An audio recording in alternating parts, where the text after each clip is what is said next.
മാധുരപൂർണ്ണ പ്രശോഭിതം ഈ ജീവിതം, ആർദ്രമാം ദൈവസ്നേഹം നിറയും പൂവനം. മാധുരപൂർണ്ണ പ്രശോഭിതം ഈ ജീവിതം, ആർദ്രമാം ദൈവസ്നേഹം നിറയും പൂവനം. സ്നേഹദീപനാളമായി വിളങ്ങും ധന്യജീവിതം.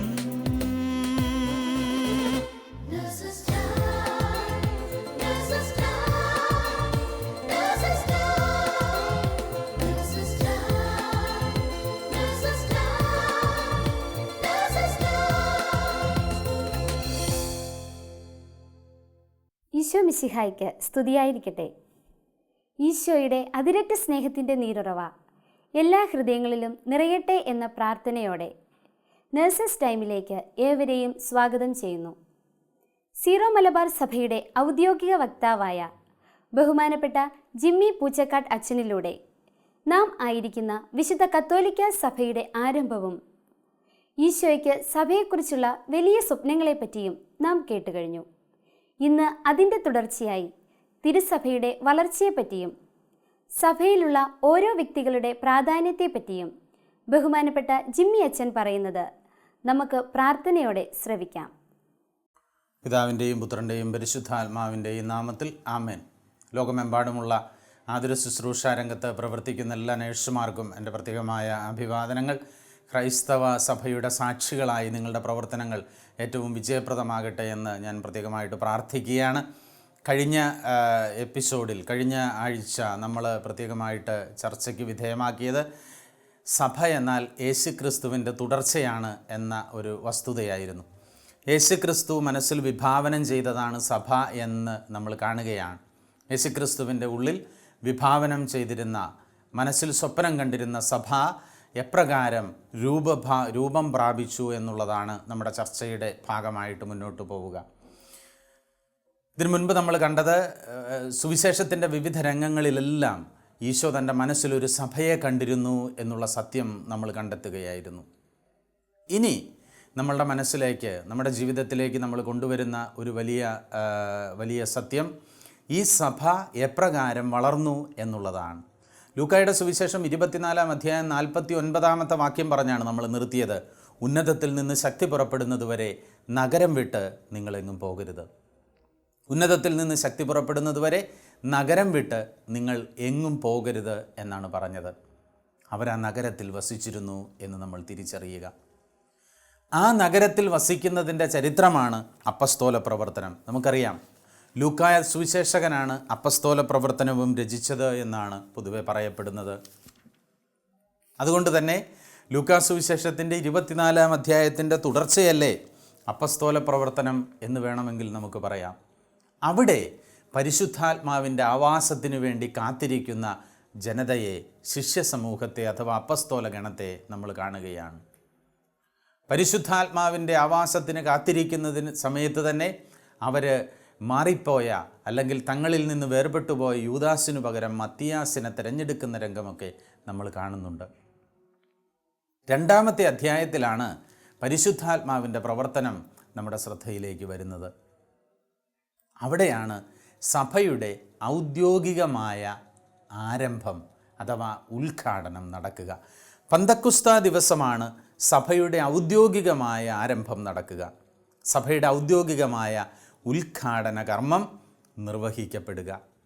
ചുരുക്കത്തിൽ 1-ാം അധ്യായത്തിൽ മത്തിയാസിനെ തിരഞ്ഞെടുക്കാൻ പോകുമ്പോൾ ഒരുപാട് പേര്, 120ഓളം പേര് അവിടെ സമ്മേളിച്ചു എന്ന് നമുക്കറിയാം. എന്നാൽ പരിശുദ്ധാത്മാവിനെ പ്രതീക്ഷിച്ചിരിക്കുന്ന അവിടെ അപ്പസ്തോല സമൂഹവും പരിശുദ്ധ അമ്മയും മാത്രമാണ് ഉണ്ടായിരുന്നത് എന്ന് നമ്മൾ വായിക്കുന്നുണ്ട്, നമ്മുടെ പാരമ്പര്യത്തിൽ നമ്മൾ പഠിക്കുന്നുണ്ട്. അങ്ങനെയാണെങ്കിൽ നമ്മുടെ സഭ ഔദ്യോഗികമായി ആരംഭം കുറിക്കുമ്പോൾ എത്ര പേര് ഓഡിയൻസ് ആയിട്ടുണ്ടായിരുന്നു എന്ന് ചോദിച്ചാൽ 13 പേരുടെ സാന്നിധ്യത്തിൽ ആരംഭിച്ചതാണ് പ്രിയപ്പെട്ടവരെ നമ്മുടെ സഭ. 13 പേരുടെ സാന്നിധ്യത്തിൽ പരിശുദ്ധാത്മാവിൻ്റെ ഒരു പ്രവർത്തനത്തിൻ്റെ ആരംഭം കുറിച്ചതിനെയാണ് നമ്മൾ സഭ എന്ന് പറയുന്നത്.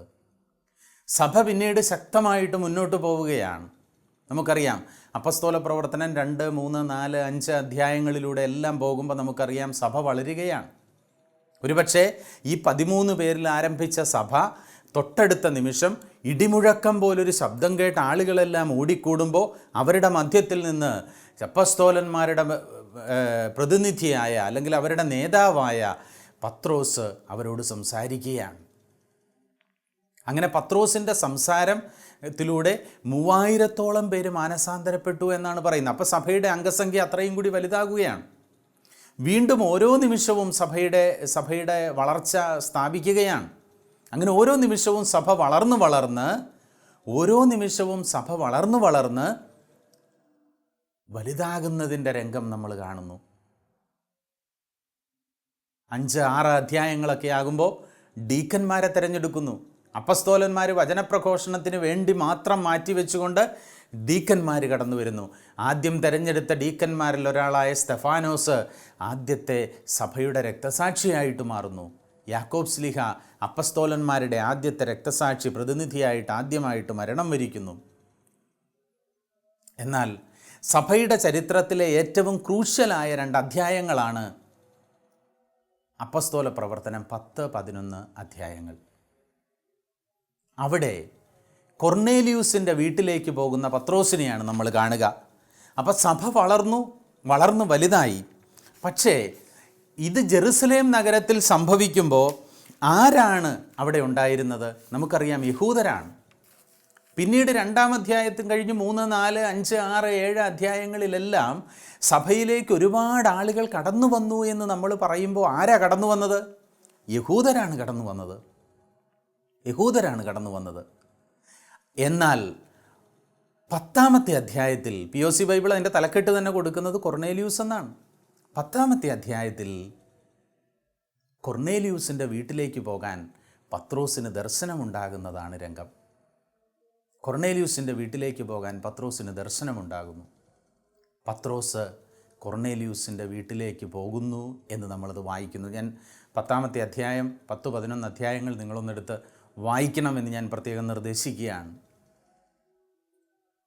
ഒരുപക്ഷെ പത്രോസ് കൊർന്നേലിയൂസിൻ്റെ വീട്ടിലേക്ക് പോകുന്നത് പത്രോസ് കൊർന്നേലിയൂസിനോട് വചനം പ്രസംഗിക്കാനാണ്. കാരണം സന്ദേശം വരുന്നത് അങ്ങനെയാണ്. എന്നാൽ 10-ാം അധ്യായത്തിൻ്റെ 24 വചനങ്ങൾ നോക്കുമ്പോൾ നമുക്കറിയാം, അടുത്ത ദിവസം അവൻ അവരോടൊപ്പം യാത്ര പുറപ്പെട്ടു. ആരോട്? കൊർന്നേലിയൂസിൻ്റെ വീട്ടിൽ നിന്ന് ആളെ കൊണ്ടുചെല്ലാനായിട്ട് പറഞ്ഞ് അയച്ച ആളുകളുടെ കൂടെ പത്രോസ് അങ്ങോട്ട് പോവുകയാണ്. ഒറ്റയ്ക്ക് പോകാതെ യോപ്പായിൽ നിന്നുള്ള ചില സഹോദരന്മാരും അവനെ അനുയാത്ര ചെയ്തു. പിറ്റേ ദിവസം അവർ കൈസറിയയിലെത്തി. കൊർന്നേലിയൂസ് തൻ്റെ ബന്ധുക്കളെയും അടുത്ത സുഹൃത്തുക്കളെയും വിളിച്ചുകൂട്ടി അവരുടെ വരവ് പ്രതീക്ഷിച്ചിരിക്കുകയായിരുന്നു.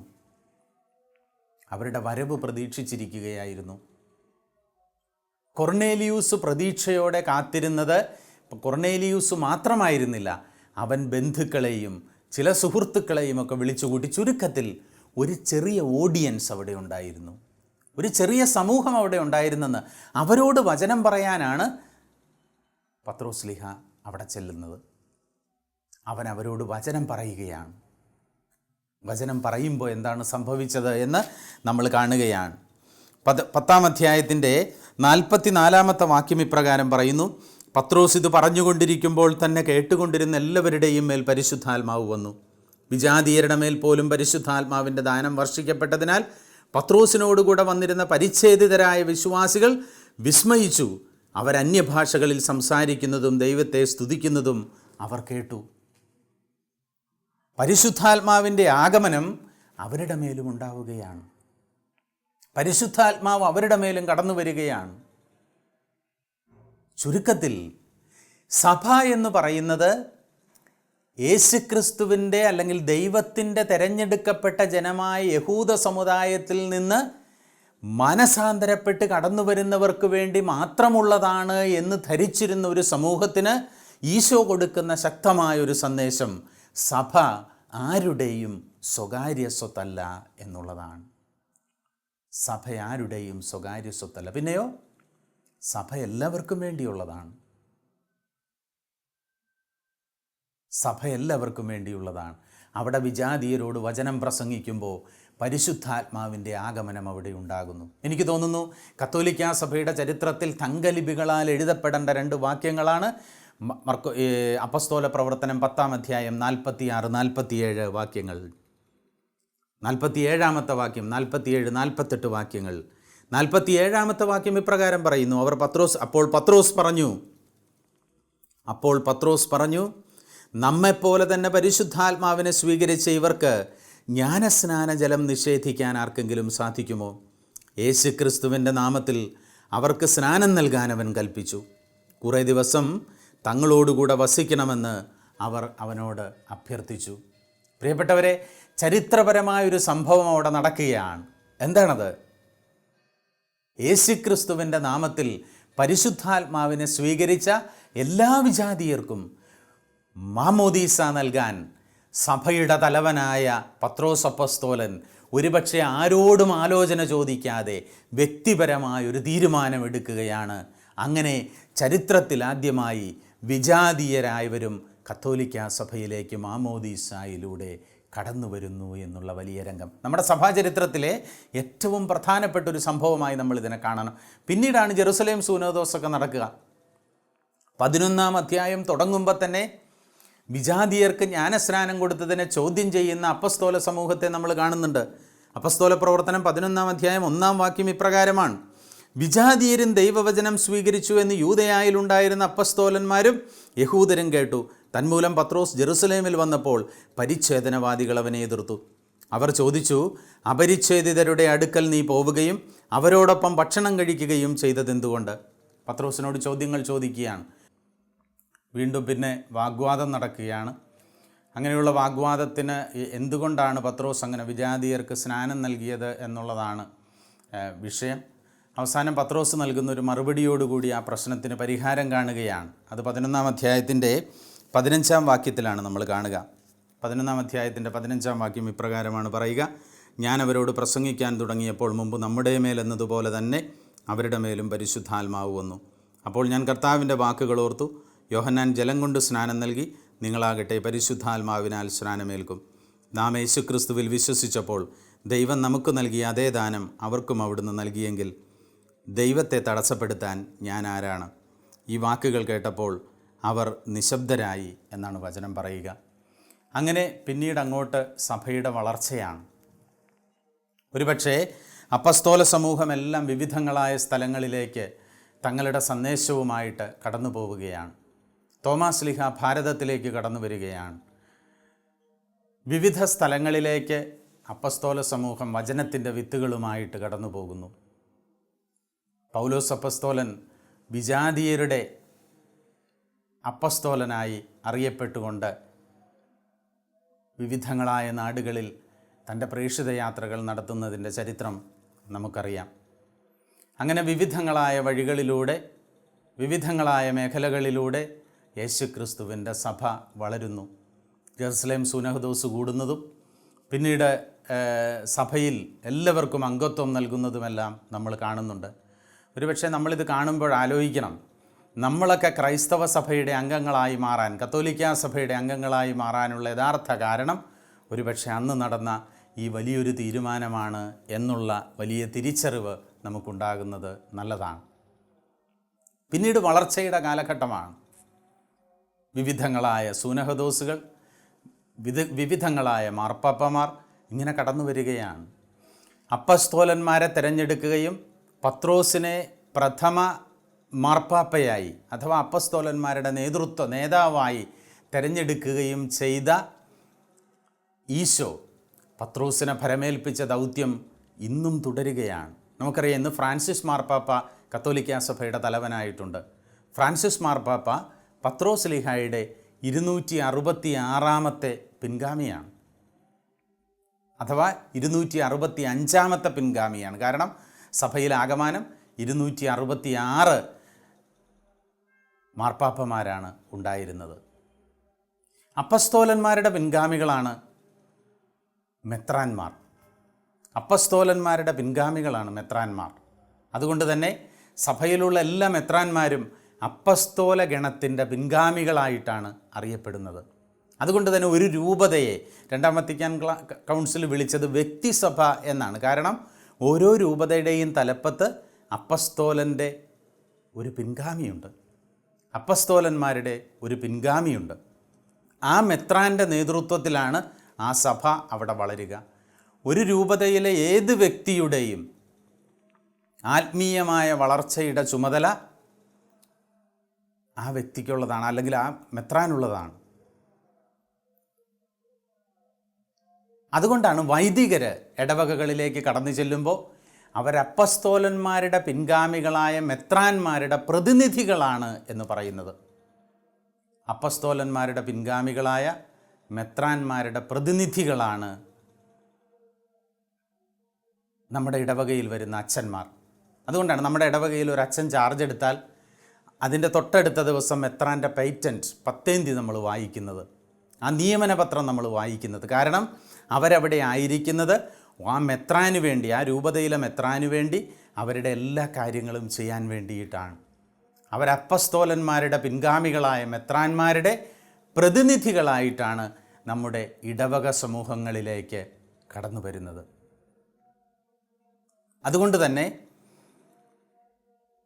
മെത്രാന്മാരെ സംബന്ധിച്ചിടത്തോളം ഇടവകയുടെ അജപാലന ശുശ്രൂഷ മുഴുവനായിട്ട് ഏൽപ്പിക്കപ്പെട്ടിരിക്കുമ്പോഴും ആ അജപാലന ശുശ്രൂഷ പുരോഹിതരിലൂടെയാണ് അവർ മുഴുവനായിട്ടും അത് നടത്തുന്നത്. നമ്മുടെ ഇടവകയിൽ വരുന്ന അച്ഛൻ ഒരുപക്ഷെ എല്ലാ കഴിവുകളോടും കൂടിയ ഒരാളായിരിക്കണമെന്നില്ലല്ലോ നമ്മുടെ വികാരിയച്ഛൻ. നമ്മുടെ വികാരിയച്ഛനേക്കാൾ എഫിഷ്യൻസിയുള്ള, കാര്യശേഷിയുള്ള, നമ്മുടെ വികാരിയച്ഛനേക്കാൾ അക്കാഡമിക്കലി ക്വാളിഫൈഡ് ആയിട്ടുള്ള ഒത്തിരി ആളുകൾ വേറെ ഉണ്ടാകും. പക്ഷെ അവരെയൊന്നും നമ്മൾ വികാരിച്ചെന്ന് വിളിക്കില്ല. കാരണം വികാരിയച്ഛൻ എന്നാൽ അത് അപ്പസ്തോലന്മാരുടെ പിൻഗാമികളായ മെത്രാന്മാരാൽ പ്രത്യേകം നിയോഗിക്കപ്പെട്ട് കടന്നു വരുന്നവരാണ്. പിന്നീട് അങ്ങോട്ട് സഭയുടെ വളർച്ചയാണ്. സഭയുടെ വളർച്ചയുടെ കാലഘട്ടം വന്ന് നമുക്കറിയാം, ഇന്ന് നമ്മുടെ സഭയിൽ 4000-ഓളം മെത്രാന്മാരുണ്ട്. അപ്പസ്തോലന്മാരുടെ പിൻഗാമികളായി ഈ ലോകത്തിൻ്റെ വിവിധ ഭാഗങ്ങളിൽ ജോലി ചെയ്യുന്നു. 5 ലക്ഷത്തിലധികം വരുന്ന വൈദിക സമൂഹം ഇന്ന് നമുക്കുണ്ട്. അവരെല്ലാവരും ഇന്ന് യേശുക്രിസ്തുവിന് വേണ്ടി മുഴുവനായിട്ടും തിരിച്ച് ജോലി ചെയ്യുന്നു. 10 ലക്ഷത്തിലധികം വരുന്ന സമർപ്പിത സമൂഹം നമുക്കുണ്ട്. യേശുക്രിസ്തുവിന് വേണ്ടി അവരുടെ ജീവിതം പൂർണ്ണമായിട്ട് അർപ്പിച്ചുകൊണ്ട് കടന്നു വരുന്ന സമർപ്പിതർ. 200 കോടിയിലധികം വരുന്ന വിശ്വാസികളുടെ സമൂഹം നമുക്കുണ്ട്. പ്രിയപ്പെട്ടവരെ, നമ്മുടെ സഭ യേശുക്രിസ്തുവിൻ്റെ തുടർച്ചയാണ് എന്ന് പറയുമ്പോൾ നമ്മൾ ആലോചിക്കണം. 13 പേർ ഒരുമിച്ച് കൂടിയിരുന്നൊരു സെഹിയോനൂട്ടുശാലയിൽ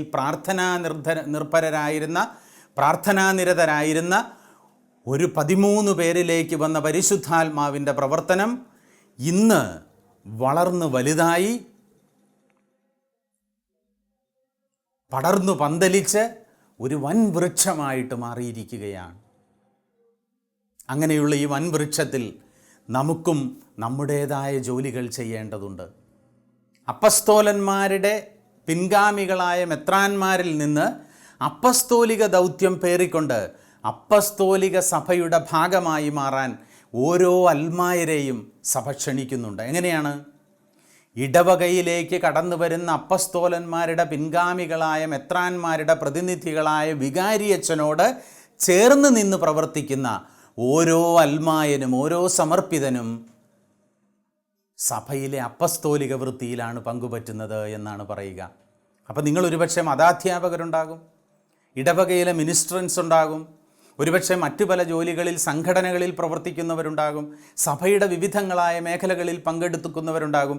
ഒരു കുർബാന നടക്കുമ്പോൾ ഫ്ലവർ വാസ് എടുത്തു വയ്ക്കുന്ന ഒരു ചേട്ടനോ ചേടുത്തിയോ ഉണ്ടാകും, മെഴുകുതിരി കത്തിക്കുന്നവരുണ്ടാകും. അവരെല്ലാം സഭയുടെ അപ്പസ്തോലിക വൃത്തിയിലാണ് പങ്കുപറ്റുന്നത്. പ്രിയമുള്ളവരെ, നമ്മൾ പറഞ്ഞു തുടങ്ങിയത് ഈശോ വിഭാവനം ചെയ്ത സഭയിൽ നിന്നാണ്. ഈശോ വിഭാവനം ചെയ്ത സഭയുടെ ഭാഗമായിട്ട് മാറി വരുന്ന നമ്മളെ സംബന്ധിച്ചിടത്തോളം ഈശോയിൽ നിന്ന് ഏറ്റുവാങ്ങി യേശുക്രിസ്തുവിൻ്റെ തുടർച്ചയായ സഭയിലൂടെ കടന്നു വന്ന് ഇന്ന് പടർന്നു പന്തലിച്ച് നിൽക്കുന്ന നമ്മൾ നമ്മുടെ ദൗത്യവും ഏറ്റവും സ്നേഹത്തോടെ നിർവഹിക്കാൻ തയ്യാറാകണം. സഭയിൽ നിന്ന് നമുക്കെന്ത് കിട്ടും എന്നുള്ളതല്ല, സഭ നമുക്ക് വേണ്ടതെല്ലാം ചെയ്തു തരുന്നുണ്ട്. നമുക്ക് വേണ്ട കൂദാശകൾ, നമുക്ക് നമ്മുടെ വീട്ടിലൊരു കല്യാണം നടത്തണമെങ്കിൽ, ഒരു മാമോദീസ നടത്തണമെങ്കിൽ, ഒരു മരിച്ചടക്ക് നടത്തണമെങ്കിൽ, ഇതെല്ലാം സഭയുടെ ദൗത്യമാണ്, നമ്മുടെ അവകാശമാണ്. അതെല്ലാം സഭയിൽ നമുക്ക് ലഭിക്കുക എന്നുള്ളത്. അതുപോലെ തന്നെ നമ്മൾ സഭയ്ക്ക് വേണ്ടി ചില കാര്യങ്ങൾ ചെയ്യാനുണ്ട്. നീ സഭയിലെ അപ്പസ്തോലിക വൃത്തിയുടെ ഭാഗമായിട്ട് നിൽക്കുന്നുണ്ടോ എന്നുള്ളതാണ് ചോദ്യം. നീ സഭയിലെ അപ്പസ്തോലിക വൃത്തിയുടെ ഭാഗമായിട്ട് സമയം ചിലവഴിക്കുന്നുണ്ടോ? ഒരുപക്ഷെ പ്രാർത്ഥനാ ഗ്രൂപ്പിൻ്റെ ഒരു അംഗമായിക്കൊണ്ട്, മതബോധനത്തിൽ പങ്കെടുത്തുകൊണ്ട്, ഇടവകയുടെ വിവിധങ്ങളായ ശുശ്രൂഷകളിൽ പങ്കെടുത്തുകൊണ്ട് വികാരിയച്ഛനോട് ചേർന്ന് നിന്ന് സഭയുടെ അപ്പസ്തോലിക വൃത്തിയുടെ ഭാഗമാകുവാൻ തിരുസഭ നമ്മളെ ക്ഷണിക്കുകയാണ്. ഒരുപക്ഷെ നമ്മുടെ ഈ വലിയൊരു കൂട്ടായ്മയുടെ ഭാഗമാകാൻ സാധിച്ചതിൽ നമ്മൾ ദൈവത്തിന് പ്രത്യേകമായിട്ട് നന്ദി പറയണം. പ്രിയപ്പെട്ടവരെ. സഭയുടെ ഭാഗമായി നിന്നുകൊണ്ട് യേശുക്രിസ്തുവിൻ്റെ സഭയിൽ അചഞ്ചലമായ വിശ്വാസത്തോടെ മുന്നോട്ട് പോകാൻ ദൈവം നിങ്ങൾക്കെല്ലാവർക്കും കൃപ തരട്ടെ എന്ന് പ്രത്യേകമായിട്ട് ഞാൻ പ്രാർത്ഥിക്കുകയാണ്. ഈശോയുടെ അനുഗ്രഹം നിങ്ങളുടെ മേൽ ധാരാളമായിട്ടുണ്ടാകട്ടെ.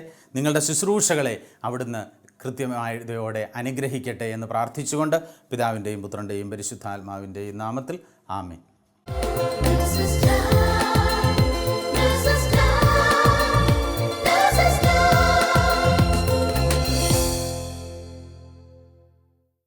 തിരുവചനത്തിൻ്റെ വെളിച്ചത്തിൽ നമ്മുടെ തിരുസഭയുടെ വളർച്ചയെപ്പറ്റി ജിമ്മി അച്ഛനിലൂടെ ഈശോ വളരെ വ്യക്തമായി സംസാരിക്കുകയായിരുന്നു അല്ലേ? മാർപ്പാപ്പയുടെയും മെത്രാന്മാരുടെയും വൈദികരുടെയും ഒക്കെ സ്ഥാനം സഭയിൽ എത്ര അർത്ഥസമ്പുഷ്ടമാണെന്ന് നാം മനസ്സിലാക്കി കഴിഞ്ഞു. ജിമ്മി അച്ഛനെ ഓർത്ത് നമുക്ക് ഈശോയ്ക്ക് നന്ദി പറയാം. ഈ ലോകത്തിൻ്റെ ഏത് കോണിലായിരുന്നാലും കുടുംബമൊന്നാകെ കത്തോലിക്ക സഭയിലുള്ള വിശ്വാസത്തിൽ അടിയുറച്ചു നിൽക്കുന്നതിനുള്ള കൃപയ്ക്കായി നമുക്ക് ഈശോയോട് പ്രാർത്ഥിക്കാം. ഇനി നമുക്ക് അത്ഭുതകരമായി ഈശോ ഇടപെട്ട ഒരു ജീവിത സാക്ഷ്യം ശ്രവിക്കാം. Praise Lord. ഹല്ലേലൂയ. സങ്കീർത്തനം 34:7 നമ്മൾ പ്രകാരം വായിക്കുന്നുണ്ട്, കർത്താവിൻ്റെ ദൂതൻ ദൈവഭക്തരുടെ ചുറ്റും പാളയമടിച്ച് അവരെ സംരക്ഷിക്കുന്നു എന്ന്. എന്നെയും എൻ്റെ കുടുംബത്തെയും കർത്താവ് എങ്ങനെയാണ് വലിയ ഒരു അപകടത്തിൽ നിന്നും സംരക്ഷിച്ചത് എന്നുള്ള കാര്യമാണ് ഞാൻ നിങ്ങളുമായിട്ട് ഷെയർ ചെയ്യുന്നത്. 2015 ഒക്ടോബർ മാസത്തിൽ ഞാനും എൻ്റെ ജീവിത പങ്കാളിയും 4 മാസം പ്രായമായ മോളും കൂടെ ഹൈദരാബാദ് എയർപോർട്ടിൽ നിന്നും 200 കിലോമീറ്റർ ദൂരെയുള്ള ഗുൽബർഗ എന്ന് പറയുന്ന സ്ഥലത്തേക്ക് ടാക്സിയിൽ യാത്ര ചെയ്യുകയായിരുന്നു. ഈ ഹൈവേ കടന്നു പോകുന്ന വഴികളിൽ പല സ്ഥലങ്ങളിലും മൊബൈൽ നെറ്റ്വർക്ക് ഇല്ല. അതുമാത്രമല്ല, ഒത്തിരി റിമോട്ട് ഏരിയാസിലൂടെയാണ് ഈ ഹൈവേ കടന്നു പോകുന്നത്. ഈ പോകുന്ന വഴികളിൽ എന്തെങ്കിലും അപകടം സംഭവിച്ചാൽ നമ്മൾ ഒറ്റപ്പെട്ടു പോകും. അതുകൊണ്ട് ഞങ്ങളുടെ മാതാപിതാക്കന്മാർ പറഞ്ഞു, മക്കളെ, ഞങ്ങൾ ശക്തമായിട്ട് പ്രാർത്ഥിക്കുന്നുണ്ട്, നിങ്ങൾ ധൈര്യമായിട്ട് പൊയ്ക്കോളൂ, കർത്താവ് നിങ്ങളെ സംരക്ഷിക്കുമെന്ന്. അങ്ങനെ ഞങ്ങളുടെ മാതാപിതാക്കളുടെ പ്രാർത്ഥനാ സഹായത്തോടെ ഞങ്ങൾ യാത്ര ആരംഭിച്ചു. ഏകദേശം രാത്രി 12:30 ആയപ്പോഴാണ് ഞങ്ങൾ ഹൈദരാബാദ് എയർപോർട്ടിൽ നിന്നും യാത്ര ആരംഭിച്ചത്. പോകുന്ന വഴികളിലെല്ലാം ഞങ്ങൾ കർത്താവിൻ്റെ സംരക്ഷണം ഏറ്റുപറഞ്ഞ് ഞാനും എൻ്റെ ജീവിത പങ്കാളിയും പ്രാർത്ഥിക്കുന്നുണ്ട്. കർത്താവിൻ്റെ ദൂതൻ നമ്മളുടെ കൂടെയുണ്ട്, അവൻ നമ്മളെ സംരക്ഷിക്കും. ഇതെല്ലാം ഞങ്ങൾ വചനങ്ങൾ ഏറ്റുപറയുന്നുണ്ട്, കാവൽ മാലാഖയോട് പ്രാർത്ഥിക്കുന്നുണ്ട്. അപ്പോൾ കുറച്ച് കഴിഞ്ഞപ്പോൾ എൻ്റെ ജീവിത പങ്കാളി ഉറങ്ങി. എനിക്ക് ഉറക്കം വരുന്നില്ല. ആ സമയങ്ങളിലെല്ലാം ഞാൻ ശക്തമായിട്ട് പ്രാർത്ഥിച്ചുകൊണ്ടിരിക്കുക. അപ്പോൾ ഇടയ്ക്കിടയ്ക്ക് എൻ്റെ വൈഫ് എഴുന്നേറ്റിട്ട് എന്നോട് ചോദിക്കും, ചേട്ടൻ എന്താ ഉറങ്ങുന്നില്ലേ? ഇന്നലെ രാത്രിയും ഉറങ്ങിയില്ലല്ലോ, ഇനി ഉറങ്ങ്, അല്ലെങ്കിൽ നാളെ നമുക്ക് ഗുൽബർഗ എത്തുമ്പോൾ ചെയ്യേണ്ട കാര്യങ്ങളൊന്നും ചെയ്യുവാനായിട്ട് സാധിക്കില്ല എന്ന്. എന്താണ് വൈഫ് അങ്ങനെ പറയാൻ കാരണം? തലേ ദിവസം അബുദാബിയിൽ നിന്ന് നാട്ടിലേക്കുള്ള യാത്രയിലായിരുന്നു ഞങ്ങൾ. അതുകൊണ്ടാണ് ഉറങ്ങുവാൻ സാധിക്കാതിരുന്നത്. അപ്പോൾ ഏകദേശം രാത്രി 2-2:30 ആയപ്പോൾ ഞാനിങ്ങനെ വണ്ടിയുടെ പുറകിലിരുന്ന് പ്രാർത്ഥിച്ചുകൊണ്ടിരിക്കുക. കർത്താവിനെ സ്തുതിച്ച് പ്രാർത്ഥിക്കുമ്പോൾ ഒരു സ്വരം എനിക്ക് വ്യക്തമായിട്ട് എൻ്റെ കാതുകളിൽ കേൾക്കുവാൻ സാധിച്ചു, മോനെ നീ ഉറങ്ങണ്ടടാ, ഉറങ്ങണ്ടടാ, ഉറങ്ങണ്ടടാ എന്ന്. വ്യക്തിയെ എനിക്ക് കാണുവാൻ സാധിക്കുന്നില്ല, പക്ഷേ ഈ സ്വരം എനിക്ക് കേൾക്കുവാൻ സാധിക്കുന്നുണ്ട്. ഇത് കേട്ടപ്പോൾ എൻ്റെ ഉറക്കം കൂടെ എല്ലാം പോയി. ഞാനപ്പോൾ ശക്തമായിട്ട് ഇങ്ങനെ പ്രാർത്ഥിച്ചുകൊണ്ടിരിക്കുക. വൈഫ് ഉറങ്ങുന്നു, ഞാൻ പ്രാർത്ഥിക്കുന്നു. പെട്ടെന്ന് ഞാൻ വണ്ടിയുടെ സ്പീഡോമീറ്ററിലോട്ട് നോക്കുമ്പോൾ ഏകദേശം 120 കിലോമീറ്റർ സ്പീഡിലാണ് ഈ വണ്ടി പോയിക്കൊണ്ടിരിക്കുന്നത്. സമയം 3 മണിയായി. ഞാൻ നോക്കുമ്പോൾ ഇടതുവശത്തു കൂടെ പോയിക്കുന്ന വണ്ടി പെട്ടെന്ന് റൈറ്റ് സൈഡിലെ ട്രാക്കിലേക്ക് മാറുന്നു. പെട്ടെന്ന് റോഡിൽ നിന്ന് ഇറങ്ങി റോഡിൻ്റെ സൈഡിലുള്ള മണ്ണിലേക്ക് വണ്ടി ഇറങ്ങി പോയിക്കൊണ്ടിരിക്കുക. ഞാൻ നോക്കുമ്പോൾ ഡ്രൈവർ ഉറങ്ങിപ്പോയിരിക്കുന്നു. ഞാൻ പെട്ടെന്ന് ഈശോയെന്ന് വിളിച്ചു. ഡ്രൈവർ തോളത്ത് തട്ടിയിട്ട് പറഞ്ഞു, അണ്ണാ ഉറങ്ങല്ലേ എഴുന്നേൽക്കൂ എന്ന്. അപ്പോൾ ഡ്രൈവർ പെട്ടെന്ന് എഴുന്നേറ്റ് ആ വണ്ടിയുടെ കൺട്രോൾ ഏറ്റെടുക്കുകയാണ് ഉണ്ടായത്. ഈ വണ്ടിയുടെ ലൈറ്റിൻ്റെ വെളിച്ചത്തിൽ എനിക്ക് കാണുവാൻ സാധിക്കുന്നുണ്ട്, താഴെ ഒത്തിരി പാറക്കെട്ടുകളുണ്ട്, വിജനമായ സ്ഥലമാണ്, ലൈറ്റ് പോലുമില്ല. അതിനുശേഷം ഞങ്ങൾ യാത്ര തുടർന്നു. നേരം വെളുക്കാറായപ്പോഴേക്കും ഗുൽബർഗ എന്ന് പറയുന്ന സ്ഥലത്ത് ഞങ്ങൾ എത്തിച്ചേർന്നു. അപ്പോൾ ഞാൻ നിങ്ങളോട് പറയുന്ന കാര്യം ഇതാണ് പ്രിയപ്പെട്ടവരെ, നമ്മളെല്ലാവരും യാത്ര ആരംഭിക്കുമ്പോൾ കർത്താവിൻ്റെ സംരക്ഷണം ചോദിച്ചുകൊണ്ട് യാത്ര ആരംഭിക്കുക. കാവൽ മാലാഖയോട് പ്രാർത്ഥിച്ചുകൊണ്ട് യാത്ര ആരംഭിക്കുക. കർത്താവ് നമ്മളെ സംരക്ഷിക്കുക തന്നെ ചെയ്യും പ്രിയപ്പെട്ടവരെ. കർത്താവിൻ്റെ നാമത്തിന് മഹത്വം ഉണ്ടാകട്ടെ. ഈശോ എല്ലാവരെയും അനുഗ്രഹിക്കട്ടെ. ഈശോ മിശിഹായ്ക്കും സ്തുതിയായിരിക്കട്ടെ.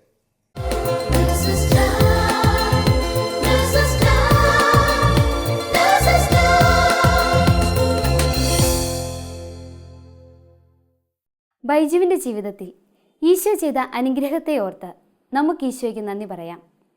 ഈ സമയം നമുക്ക് കത്തോലിക്ക ദേവാലയങ്ങളില്ലാത്ത സ്ഥലങ്ങളിൽ ജോലി ചെയ്യുന്ന എല്ലാ നഴ്സുമാരെയും ഈശോയ്ക്ക് സമർപ്പിച്ച് പ്രാർത്ഥിക്കാം. തിരുസഭയുടെ കൽപ്പനകളും നിർദ്ദേശങ്ങളും പാലിച്ചുകൊണ്ട് ജീവിക്കുന്നതിനുള്ള കൃപയ്ക്കായി ലോകമെമ്പാടുമുള്ള എല്ലാ നഴ്സുമാരെയും അവരുടെ കുടുംബാംഗങ്ങളെയും പരിശുദ്ധ അമ്മയുടെ വിമല ഹൃദയം വഴിയായി ഈശോയ്ക്ക് സമർപ്പിച്ച് പ്രാർത്ഥിക്കാം. ഓരോ നഴ്സും ഒരു വിശുദ്ധയായി മാറട്ടെ. ദൈവമാതാവും ഞങ്ങളുടെ അമ്മയുമായ കന്യകാമറിയമേ, ഫാത്തിമാനാഥേ, എന്നെയും എൻ്റെ കുടുംബത്തെയും തിരുസഭയെയും മാനവകുലത്തെയും ലോകമെമ്പാടുമുള്ള നേഴ്സുമാരെയും അങ്ങേ വിമല ഹൃദയത്തിന് പ്രതിഷ്ഠിക്കുന്നു. അങ്ങേ ശക്തിയുള്ള സംരക്ഷണത്തിൽ ഞങ്ങളെ കാത്തുകൊള്ളണമേ. അങ്ങ് ഞങ്ങളുടെ നാഥയും സംരക്ഷകയുമാകണമേ. ആത്മീയവും ശാരീരികവുമായ സകല അപകടങ്ങളിലും ക്ലേശങ്ങളിലും നിന്ന് ഞങ്ങളെ രക്ഷിച്ചു കൊള്ളണമേ. എല്ലാറ്റിലും ദൈവേഷ്ടം കണ്ടെത്തി നിറവേറ്റുവാനും യേശുവിൻ്റെ തിരുഹൃദയത്തിന് പ്രീതികരമായ വിധത്തിൽ ജീവിച്ച് സ്വർഗഭാഗ്യത്തിലെത്തിച്ചേരുവാനും കാരുണ്യനാഥേ, ഞങ്ങളുടെ സ്നേഹമുള്ള അമ്മേ, ഞങ്ങളെ സഹായിക്കണമേ. ആമേൻ.